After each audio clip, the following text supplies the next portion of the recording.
చెందిన అబ్బుగుండు దళిత వాడ ఆ గ్రామస్తులందరూ కూడా ఆడవారు మగవారు అందరూ కూడా మాకి తారు రోడ్డు కావాలని, మా ఊరికి రోడ్డు లేదని తారు రోడ్డు కావాలని మేము చాలాసార్లు ప్రభుత్వ అధికారుల దృష్టికి, కలెక్టర్ గారి దృష్టికి, ప్రజాప్రతినిధులు ఎమ్మెల్యే గారి దృష్టికి అదేవిధంగా తీసుకొని పోయి అర్జీ రూపంలో ఇవ్వడం జరిగింది. వేస్తామని చెప్తానే ఉన్నారు కానీ ఇంతవరకు మాకి రోడ్డు అంటే వేయలేదు. మనకి సీఎం గారు కాంగ్రెస్ పార్టీ నుండి, కాంగ్రెస్ పార్టీలో మొట్టమొదట ఆయన కాంగ్రెస్ పార్టీలో ఎమ్మెల్యేగా పోటీ చేసినప్పుడు, చంద్రగిరి నియోజకవర్గానికి పోటీ చేసినప్పుడు సీఎం గారు చంద్రబాబు గారు మా అబ్బుగుండు విలేజ్ కూడా రావడం జరిగింది. అప్పుడు అంతా మేము చిన్న పిల్లలు, అప్పుడు అందరికీ వచ్చి ప్రతి ఇంటికి వచ్చి కూడా అందరినీ ఓట్లు అడిగి వేసుకొని కూడా గెలవడం జరిగింది.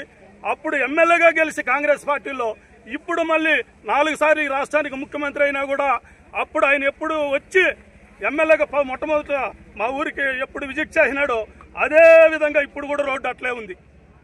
ఆయన ఎమ్మెల్యేగా పోటీ చేసినప్పటి నుండి కాంగ్రెస్ పార్టీలో ఇప్పుడు 4 సార్లు ముఖ్యమంత్రి అయితే కూడా మా ఊరు రోడ్డు మారలేదు. కాబట్టి ఆ రోడ్డు ఖచ్చితంగా ఈ అధికారులు, ప్రజాప్రతినిధులు అందరూ కలిసి మా ఊరికి తారు రోడ్డు వేసి మా ఊరు కష్టాలన్నీ కూడా తీర్చాలని సభాముఖ్యంగా కలెక్టర్ ఆఫీస్ దగ్గర మా గ్రామస్తులు అందరి తరఫున మేము కోరుకుంటున్నాం. మీడియా ప్రతినిధులకు అందరూ